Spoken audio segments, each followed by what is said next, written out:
small business getting into government contracting, I definitely believe that there is opportunity for small businesses, especially now, especially with the executive orders that we have going on and the mandates. I just believe that right now in the market, there's a lot of wrong and misguided information being presented, and I'm here to help correct that. It's not always that easy. It is a long-term game, and the strategies and the way that you go about it matters.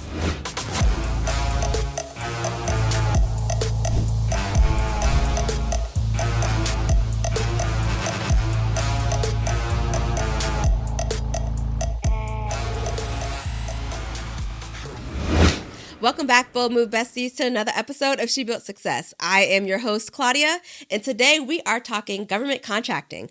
Here's why. So I often get the question, how did you get started in government contracting? How can I get started in government contracting? Or is it even a thing for me in my industry? So today I want to talk a little bit about how I got started in government contracting, and then give you some examples and scenarios of what it looks like for other businesses to get started in government contracting. So I will say first, government contracting, I typically start shortening it. And so that may get shortened throughout the episode as GovCon is just short for government contracting. But I will try to be cognizant and continue to say government contracting. It's just long. So I first got started in government contracting in 2007. And that was with a company. So I was a W-2 for a large consulting firm.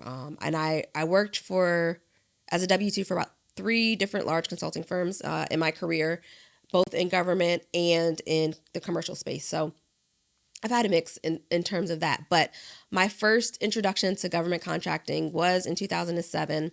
And for me, it was about learning how the larger company that I was working for at the time did business, because I knew for sure I always wanted my own company. And by then, I had started one company with my late husband, and then I was the following year getting ready to stand up another company. So I started, and I was working with the government clients and kind of just understanding how that whole consulting space worked and what I liked, what I didn't like. And all that is like me taking research and notes. So that was 2007 when I first started. Then I had the opportunity, and I'm going to fast forward us almost a decade, so another 7 years, to where I started my own consulting company. So I started another consulting company. I guess I should say I had a company in 2008, but I shut that down when my husband passed in 2011. And went back into corporate to say, hey, let me just focus on me and my family. And so 2008, I did have a company, but I shut it down in 2011. So 2014 is when I opened up a new company, started a new company, and said, you know what, I'm ready to do this on my own. And in doing it on my own, initially, it was in the commercial space. So I was doing what we call independent consulting for a large consulting firm. And that's where I got my more commercial type experience in the corporate space. And that happened, that 2014 event occurred, and it quickly ended. I'll say that court, and it ended not on any wrongdoing on my part. There was corruptness going on, and so my contract was one of the ones that was impacted by it. Now, I had nothing to do with it. I will put that out there. But unfortunately, I was on the receiving end of that. So I ended up having to go back to government work, but as a W-2. I did not want to. I actually initially wanted to go in as a corp-to-corp contract because I did have my own company. But because of the size of my company at the time, which was a person of one, I was not able to do a corp-to-corp with this really large consulting company in the government space. So I went in as a W-2. And eventually I got to the point where I was like, okay, I am done doing the W-2 thing again. For me, it was, let's start and get my own company and grow it. I can't say 100% that I knew that my company would be operating primarily in the government space. but I can say I knew it was going to be in IT because I wanted to do IT from since I was very small, like a kid. I knew I was going to have an IT firm. And so I went ahead and 4 years later, 2018, said, all right, I'm done. I'm leaving this W-2 position to go start my own government contract. Well, what ended up happening is I received the opportunity to be able to perform the same work that I was doing on said contract, but as my own company. And in the government space, we call that subcontracting. So my company I was a subcontractor or a sub for the larger contract that was owned by the bigger company that I used to at the time work for, and they were considered what's called prime. And so my first government contract was not me being prime, meaning I was the person that reported out to the government. I was a subcontractor. So my company rolled up into what would be the prime large contract. And so I performed in that capacity doing my consulting, but it was on my own terms at this point. It was as my own company. And that's really how I started in government contracting. It was turning what was a W-2 position into essentially a contractor position for myself or for my company at that point. And I will say there was a couple learning curves for me that even though I had the corporate experience, I didn't know this side of the business side of the house, which was some of the terms. So when you typically do business with the government, you have, or I guess even with commercial, they have it too, but net X. So usually it's like a net 30, some net 60, some net 90, some less than that. It just really depends on the contract. Well, in my case, I did not know there was such thing as a net. So in my head, you go from W-2 and you get your paycheck, whether it's monthly or twice a month or whatever, your salary. And I'm going in as a contractor now, consultant for my own company. And I'm thinking it's essentially going to just continue on. Like I know I had to, run an invoice. I knew that part, but I didn't know there were terms to doing that invoice. And so originally the terms were net 30, but I was able to negotiate to where I got it at net 15, which in the government space is not necessarily normal. That, like I said, it's usually the standard is typically like a net 30, but I was able to get it at net 15 when I would submit invoices. And again, that was me as a subcontractor. And I will say what surprised me on the net terms, the payment terms basically, was I was of the mindset that I'm getting a salary, I put that in air quotes, and it's going to be pretty consistent. No, I had to wait. I actually had to wait, even though my terms were net 15, it was essentially me waiting, I think for that first check was like a 45-day wait period, because there's onboarding, there's processing through, there's, your first payment out. So it was a little bit of delay. Now, I thankfully did have a cushion. So it's not like I was, stressing per se, but, had it gone any more further than that 45-day, yes, there would have been some, resistance from me. But I will say, so that was a learning curve for as far as payment terms. But government contracting, there are many, many, many ways to get into it. Subcontracting is one, being a prime. So I said it a little bit at the top of the podcast, but being a prime basically is your company. So I'll say my company is the main deliverer of said service or said products in some cases. And I will caveat to say, when I'm talking about government contracting for the moment, I am speaking of it from a service lens. So my company provides a service to the government. So there is such a thing as products being provided to the government, but we'll say that for another day.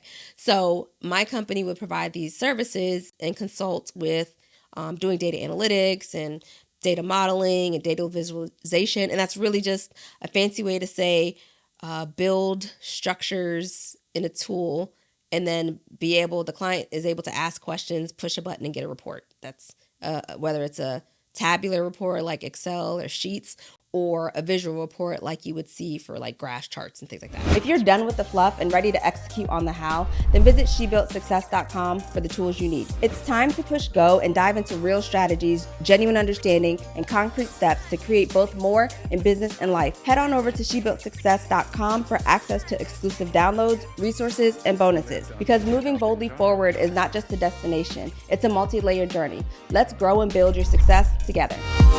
And for me, that the work continued. So it was almost like for me, the continuation of what I was already doing. There was no really expansion in scope. But I remember the other thing that I was surprised by was, I don't want to say surprised. I didn't know. You don't know what you don't know.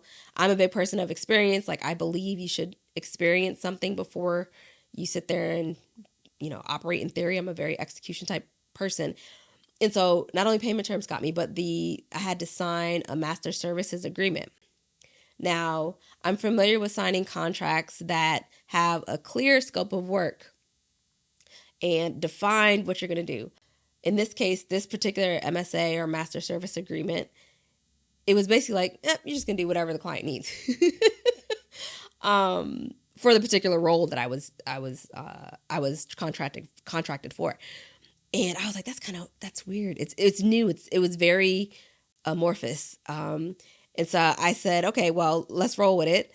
And I did double check it to make sure, I did read through it. But again, it wasn't like, you are going to deliver this amount of things and you are going to, work these many hours, it wasn't that. But it was more high level. Basically, you're going to continue to fulfill this role. So that was another thing that you may encounter as a subcontractor. You actually should have some type of an agreement with the prime. I will say there's in government, there's tiers. They actually have this in corporate too, but prime is that first level. Tier 1 is like the prime has a company that reports to them. And then tier 2 is a company that reports to tier 1 and potentially prime, depending on how things structured. So just so you get an idea, so for me, my company was a tier 2 to the prime. So there was a middle company in between that would converse with the prime. But because I was directly working with the client, I also directly had interactions with the prime. And so there was relationships built there as well. So I got in that in a tier 2 capacity. And for the most part, I'd say majority of my government career was as my own company was a subcontractor and as a tier 2 subcontractor. And I've done state, I've done local, I've done federal as well. And I get asked, so not only how did I get started? So there you go. That's how I got started. But how can you get started? So I want to give some like real tangible examples of potential services that you may offer in the small biz space or mid-size or even corporate that you can translate into government opportunities or government contracts. Now, before I get started in that, I will say I am a strong proponent of relationships. And I believe that whether you decide to go into government contracting or another avenue, corporate or whatever, that you need to build a relationship. You need to build that trust. You need to build, I know we say know, like, and trust, very casual sometimes, but it really is a relationship-based business initiative, effort, endeavor. And so I'll say, now I want to give some examples of what that looks like. So in the government contracting space, if you were a service provider and your services are, let's say for small businesses or maybe even mid-size, you help them write speeches because they go to different conventions or whatever, or different industry type days that they want to talk, that they need to speak to. So you're a speechwriter, so you help them write speeches, or they have a press run that they have to do, so they need something that they can say over and over again. That is on the not government side.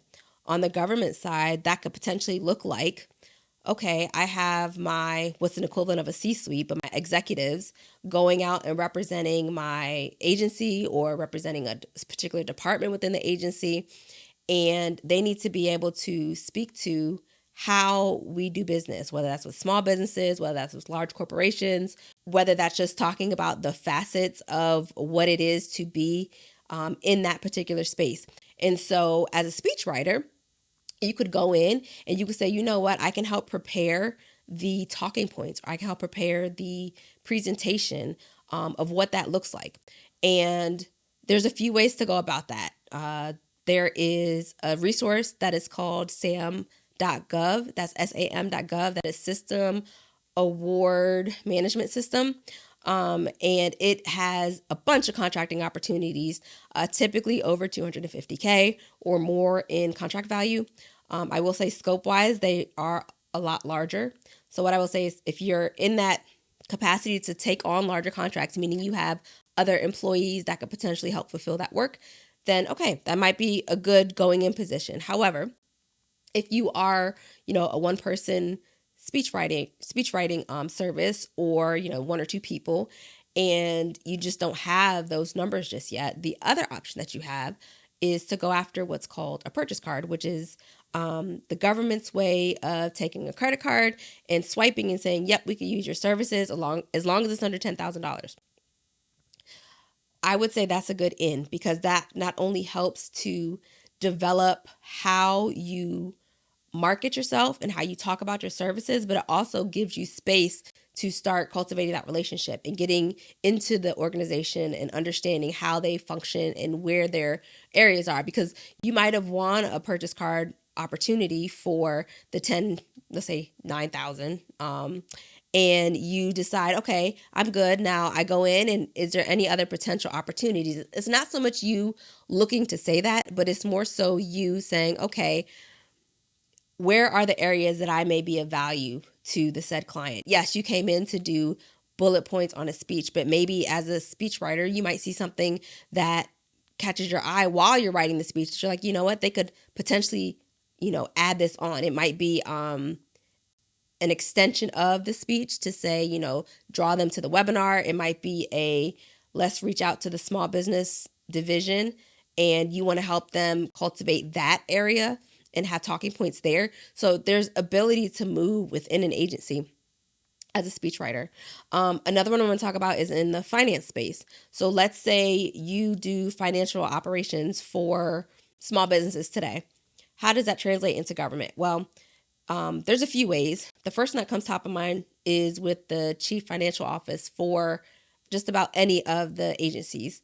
And in that regards, it could be things like being a consultant and helping them with budget planning and what that looks like. Or maybe they're considering different software tools to be able to budget plan, but they don't know, they don't know what they don't know. So you might not be an expert in the tool, but because you've had familiarity with doing budgets and projections, you're able to put some color around how they make their decision. You'll be able to help influence how they make their decision, and you can come in and advise and consult in that capacity. Again, I would say if you're small, it's just you or one or two people, I would go in with a smaller offer, maybe an assessment, maybe an audit, maybe an ability to showcase to them some of your skill sets so that they can say, okay, this might be viable. And then you can go, when you're in there, you can actually see, okay, I see there's some gaps here. And you have that conversation. You find the right person to talk to. You're not talking to everybody. You find the right people to talk to. And we could talk about what that looks like in another episode. But you find the right people to talk to and have those conversations and start planting those seeds. And again, building those relationships. So a finance person in the small biz / corporate space might translate and look like a budget analyst or a data analyst or a consultant in the capacity of budget planning or forecasting. So all of those are all options, and they're real options. You could even position yourself as staff augmentation, where you come in and help backfill. So let's say they have a data analyst who is going out for sick leave or something for a few months. It's possible that instead of them trying to go out, put out the job, try to interview, looking for people, you could say, hey, we offer team or staff augmentation. Here are our package options. And that's your going in position. Another one, let me think of another one, because I want to give you a good one. Okay, let's talk products. Like I said, you're going to hear from me more so from the services lens. I have had experience with products, but I'm not heavily focused on products, but I do want to give a product example because I know everybody doesn't do services. So there was one contract that was put out. This was a this was a local contract, so a city contract, and they were asking for these little clear placards. It's kind of like the ones that you see hanging, like if a house is for sale, you'll see it hanging on the for sale sign, or like if it's like in an office, you'll see them like hanging by the door. They asked for a bid, basically. Hey, can you let us know, give us an estimate for, we need X amount. I forget what the quantity is, but we need X amount, and give us the bid, or give us the estimate, and that's what you submit.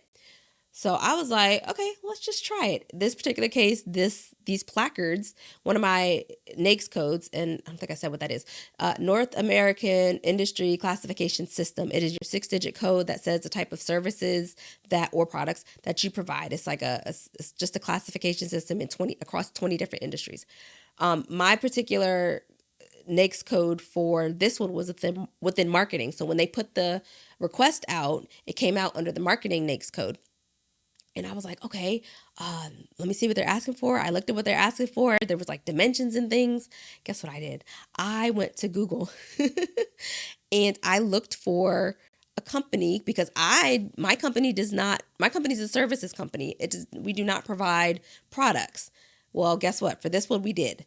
We actually were able to, the equivalent of drop ship these marketing placards to a given address. And we fulfilled that contract. And we're able to say, as a company, we were prime. We have performance, which means we did a job. We executed a contract under a marketing code, which means that going forward, I can use that on what's called a capability statement. And a capability statement is basically just like a resume for your company. It's saying these are the type of clients that we've worked with in the government space. And that could be federal, that could be state, that could be local. In some cases, that can be corporate clients as well, and we could talk about that. But this is what I did. And so we have we've won a prime contract as a company, drop shipping essentially. I'm using that term because I think everybody knows what drop ship is. If you don't know what drop ship is, it's basically if you're the person that's conducting it, you essentially don't touch the product. You just find somebody, source it, and then have somebody literally deliver it to that address. And so that's what we did, and we were prime on that. We won that contract. And it was really cool because while I did Google it, I almost was like, seriously, I got it. I can remember the contracting officer calling me and being like, are you sure this is your quote? And for me, I was just testing. In this case, I didn't, I've never done it before. I was like, let's just try it, see what happens. And I'm like, yep, that's my quote. So did I make anything off of it? No, I didn't. But can I put that was it intending for me to make something off of it? Not really. Again, it was me just testing, but it worked and we won it. And so we have them on our capability statement. So that's just a few examples of what it looks like as a small business getting into government contracting.